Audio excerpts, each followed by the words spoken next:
요한복음 14장 27절. 평안을 너희에게 끼치노니 곧 나의 평안을 너희에게 주노라. 내가 너희에게 주는 것은 세상이 주는 것과 같지 아니하니라. 너희는 마음에 근심하지도 말고 두려워하지도 말라. 이 말씀은 예수님이 주시는 평안과 세상이 주는 평안이 완전히 다르다는 선언입니다. 환경이 바뀌어서 생기는 평안이 아니라 그분이 함께 하심에서 오는 존재적 평안이죠. 도대체 참된 평안은 어디에서 오는가? 우리는 살아가면서 수없이 많은 소란 속에 던져집니다. 눈을 뜨자마자 쏟아지는 소식들, 멈추지 않는 일상의 압박, 마음 한편을 끊임없이 흔드는 불안과 두려움. 가만히 숨을 고르고 싶어도 생각은 우리를 놓아주지 않습니다. 그럴 때 문득 이런 질문이 떠오릅니다.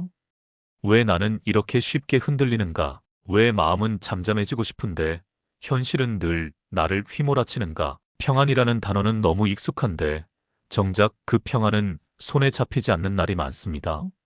마치 손끝에 닿을 듯 다가왔다가도 금세 스쳐 지나가는 바람처럼 평안은 우리 삶의 바쁜 발걸음 사이에서 흔적만 남기고 사라지곤 합니다. 그러나 바로 그 순간 예수님은 단호하고 따뜻하게 말씀하십니다. 평안을 너희에게 끼치노니 내가 주는 평안은 세상이 주는 것과 같지 않다. 이 한 구절은 마치 소용돌이치는 인생 한가운데에 던져진 조용한 빛, 폭풍 속에서 들려오는 하나님의 숨결 같은 음성입니다. 우리가 찾는 평안은 환경이 만들어주는 일시적 고요가 아니라 예수님이 우리에게 직접 건네시는 그분의 평안이라는 사실. 그것이 오늘 우리가 붙들어야 할 가장 중요한 진리입니다. 이제 이 말씀이 어떻게 당시 제자들의 상황 속에서 선포되었는지, 그리고 오늘 우리의 삶에는 어떤 깊은 의미를 주는지 차근히 묵상해 보겠습니다. 이제 우리는 예수님께서 평안을 너희에게 끼치노니라고 말씀하신 그 깊은 순간 속으로 더 깊이 걸어 들어가 보려 합니다. 이 한 구절은 단순한 위로의 문장이 아니라 예수님의 마지막 유언적 담화, 즉 십자가를 앞두고 제자들에게 주신 가장 핵심적인 약속 중 하나입니다. 요한복음 14장은 예수님이 제자들과 마지막으로 함께 나누시는 긴 대화의 한 부분입니다. 그들은 이미 공기가 이상하게 무거워지는 것을 느끼고 있었습니다. 예수님의 표정과 말씀은 평소와 달랐고 예수님은 내가 너희를 떠나가노라고 계속 말씀하셨습니다. 제자들은 혼란에 빠져 있었습니다. 세상에서 가장 든든한 보호자이자 선생님이 떠나간다니. 그들에게 예수님은 길이었고 빛이었고 희망 그 자체였습니다. 그런데 그분이 떠난다? 제자들의 마음은 이미 폭풍 속에 있었습니다.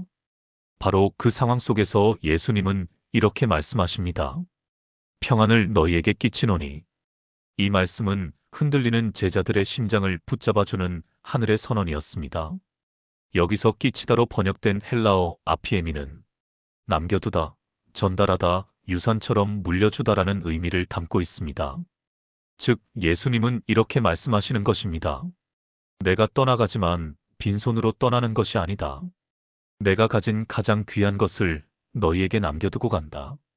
이 평안은 단순한 감정이 아니라 예수님의 임재를 담은 유산, 그분의 영적인 보호막, 그분이 누리셨던 하나님과의 완전한 관계 속에서 오는 평화입니다. 예수님이 주신 평안이 세상의 평안과 다른 이유는 단순합니다. 그것은 예수님의 평안, 즉 하나님 아버지와 완전히 하나 되어 계신 분의 평안이기 때문입니다. 예수님은 폭풍 속에서도 잠드실 수 있었던 분이었고 사람들의 비난 속에서도 흔들리지 않으셨으며 십자가를 앞두고도 하늘 아버지를 신뢰하며 기도하셨던 분입니다. 이분이 말씀하십니다. 너희에게 내 평안을 준다. 즉 우리가 누리는 평안은 환경이 조용해서 오는 평안이 아니라 하나님과의 관계가 우리를 지켜주는 데서 오는 평안입니다. 이 평안은 상황을 바꾸지 않아도 우리의 내면을 먼저 바꾸어 버리는 능력입니다. 세상이 주는 평안은 조건부입니다. 일이 잘 되어야 하고, 사람들이 나를 인정해야 하고, 문제가 해결돼야 하고, 원하는 결과가 나와야 평안합니다. 그러나 예수님의 평안은 반대입니다. 문제가 있어도, 풍랑이 있어도, 미래가 불확실해도 그 한가운데서 우리를 지탱하는 평안입니다. 세상의 평안은 바깥에서 안으로 들어오지만 예수님의 평안은 안에서 밖으로 흘러나옵니다. 사실 이 구절은 단순한 위로가 아니라 예수님의 명령형입니다. 근심하지 말라. 두려워하지 말라. 이 말은 우리를 다그치는 명령이 아니라 예수님이 주신 평안이 충분하기 때문에 가능한 선언입니다. 즉, 너희는 혼자가 아니다. 내 평안이 너희 안에 있기 때문에 두려움이 너희를 지배하지 못한다. 이 구절은 예수님이 주신 영적인 권세이자 방패입니다. 이제 우리는 이 말씀을 통해 드러나는 예수님의 마음, 그분의 성품, 그분이 제자들에게 그리고 우리에게 주고자 하신 진짜 메시지를 깊이 바라보려 합니다.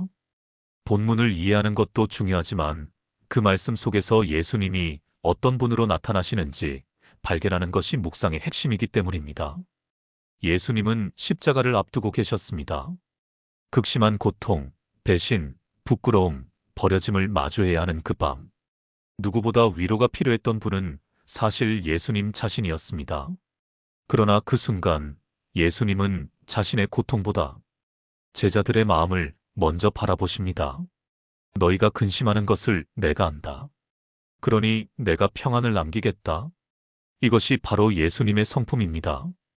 자신의 부담보다 우리의 두려움을 먼저 돌보시는 분, 십자가 앞에서도 우리를 잊지 않는 분, 상처받는 순간에도 사랑을 선택하시는 분. 예수님이 주시는 평안은 단순한 평온한 감정이 아닙니다. 그것은 예수님이 일평생 누려오신 내적 세계입니다. 예수님은 사람들의 비난에도, 제자들의 오해에도, 어두운 세상의 악함 속에서도 흔들리지 않으셨습니다. 왜냐하면 그분은 늘 아버지와 하나였기 때문입니다. 예수님의 평안은 관계에서 시작된 평안, 세상과 단절된 평안이 아니라 아버지의 품에 깊이 뿌리내린 평안입니다.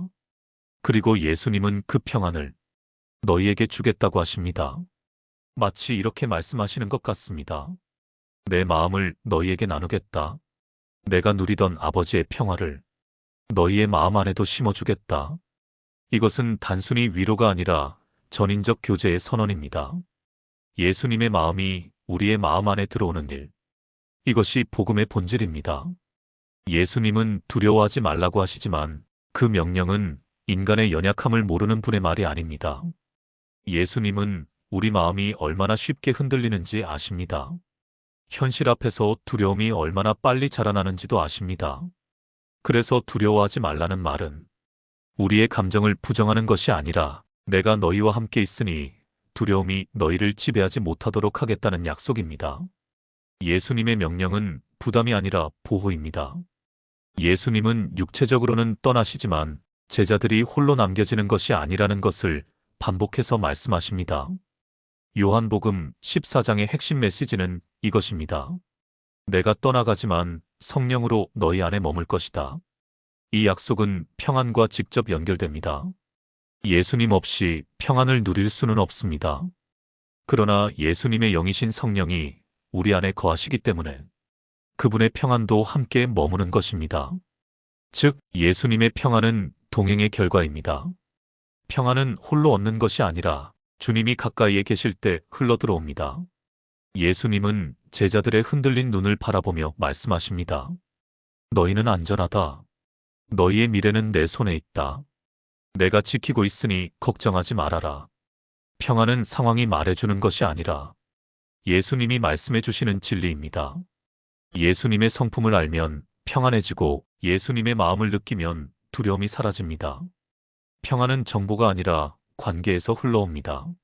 삶을 살다 보면 사람들은 우리의 상황을 보지만 하나님은 우리의 마음을 보십니다. 때로는 아무도 모르는 곳에서 마음이 복잡하게 얽혀버릴 때가 있습니다. 일은 잘 진행되는 것 같은데 마음은 불안하고 겉은 괜찮아 보이는데 속은 무너지고 몸은 멀쩡한데 영혼은 지쳐 있을 때가 있습니다. 평안은 상황이 주는 느낌이 아니라 마음의 위치에서 시작됩니다. 내 마음이 어디에 기대고 있는가? 무엇을 붙들고 있는가? 누구의 음성이 내 하루를 설명하고 있는가? 예수님은 바로 그 마음에 찾아오셔서 말씀하십니다. 두려워하지 말라. 내가 여기 있다. 우리는 어려움을 만날 때 종종 이렇게 생각합니다. 문제가 해결되면 평안해지겠지. 하지만 평안을 빼앗는 것은 문제보다 문제를 바라보는 우리의 시선입니다. 같은 풍랑 속에서도 제자들은 두려워했고 예수님은 주무셨습니다. 상황이 다르게 움직인 게 아니라 그 상황을 바라보는 마음의 중심이 달랐습니다. 우리는 문제 앞에서 질문해야 합니다. 지금 내 마음은 어디에 고정되어 있는가? 문제의 크기인가? 주님의 존재인가? 나는 주님이 내 옆에 계심을 믿는가? 아니면 잊고 있는가? 평안은 상황이 조용해질 때 오는 것이 아니라 마음의 초점을 다시 예수님께 돌릴 때 회복됩니다. 아침에 눈을 떴는데 이유 없이 가슴이 답답한 날이 있습니다. 하루를 시작하기도 전에 마음이 무거워지는 날도 있죠. 그럴 때 우리는 흔히 이렇게 생각합니다. 오늘 그냥 컨디션이 안 좋나 보다. 하지만 영적인 눈으로 보면 그 순간은 바로 평안을 빼앗기기 쉬운 가장 위기 순간입니다. 왜냐하면 마음의 상태가 그날 하루 전체의 방향을 결정하기 때문입니다. 그래서 예수님은 아침마다 순간마다 말씀하십니다. 두려워하지 말라. 내가 너희에게 준 평안이 너희를 지켜준다. 그분의 평안은 감정의 안정제가 아니라 영혼의 중심을 붙드는 힘입니다. 어떤 사람은 평안을 현실을 잊는 상태라고 생각합니다. 하지만 예수님이 주시는 평안은 현실을 피해 숨는 것이 아니라 현실을 직면할 수 있는 담대함을 줍니다. 평안이 임하면 상황은 그대로인데 내 마음의 결이 바뀝니다. 문제는 그대로인데 내가 흔들리지 않습니다. 미래는 여전히 불확실한데 마음은 고요합니다. 이것이 세상이 줄 수 없는 평안입니다. 우리는 종종 하나님께 문제를 해결해 달라고 기도합니다. 하지만 하나님은 먼저 너의 마음을 회복하겠다고 말씀하십니다. 왜냐하면 문제는 계속 바뀌고 찾아오지만 마음이 주님 안에서 살아있다면 아무 문제도 우리를 무너뜨릴 수 없기 때문입니다. 그래서 예수님의 평안은 환경의 변화를 약속하지 않고 동행의 변함없음을 약속합니다. 이제 말씀 앞에서 스스로에게 조용히 물어보세요. 나는 지금 무엇 때문에 흔들리고 있는가? 나는 평안을 문제 해결에서 찾고 있는가? 예수님 안에서 찾고 있는가? 나는 오늘 내 마음의 주인이 누구라고 믿고 있는가?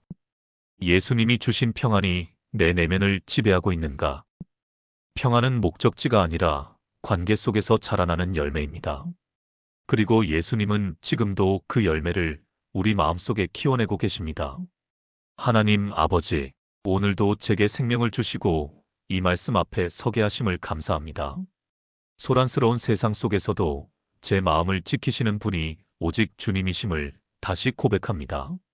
제가 붙들고 살아온 많은 것들이 흔들릴 때에도 주님의 평안은 결코 흔들리지 않는 반석임을 믿습니다. 주님, 제 마음 깊은 곳에는 아직도 설명하기 어려운 두려움과 말로 표현하지 못하는 불안이 자리 잡고 있습니다. 겉으로는 괜찮아 보이지만 내면의 소음이 때때로 저를 지치게 하고 보이지 않는 염려들이 제 삶의 방향을 흐려놓을 때가 많습니다. 그 연약함을 주님 앞에 숨기지 않고 고백합니다. 주님, 제 안에 있는 모든 두려움 위에 주님의 평안을 덮어주세요. 제가 상황을 이기려 하지 않게 하시고 주님이 이미 이기신 승리를 바라보게 해주세요. 제가 문제를 바라보며 흔들리지 않게 하시고 문제보다 크신 주님을 바라볼 수 있는 믿음을 허락해 주세요. 성령님, 예수님이 남겨주신 평안을 오늘 제 마음 안에 온전히 심어 주시옵소서. 세상이 줄 수 없는 평안이 제 생각을 지키게 하시고 흔들리는 시간 속에서도 제 마음이 주님의 품에서 쉼을 얻게 하소서. 주님, 제 삶의 걸음마다 두려움이 아니라 평안이, 초조함이 아니라 신뢰가, 혼란이 아니라 주님의 임재가 흐르게 해주세요. 주님의 평안이 제 마음을 다스리게 하시고 그 평안이 오늘 제가 만나는 모든 자리에서 빛처럼 흘러가게 하옵소서. 예수님, 말씀하신 그대로 근심하지 말라, 두려워하지 말라 하신 그 음성이 오늘 제 영혼에서 메아리치게 해주세요. 저를 붙드시고 이끄시고 지키시는 주님을 신뢰합니다. 모든 평안의 주인이신 예수 그리스도의 이름으로 기도드립니다. 아멘. 이제 우리는 다시 처음의 말씀 앞에 조용히 서보려 합니다. 예수님이 제자들에게 그리고 오늘 우리에게 직접 건네신 이 구절은 단순한 위로가 아니라 삶의 방향을 전환시키는 선언입니다.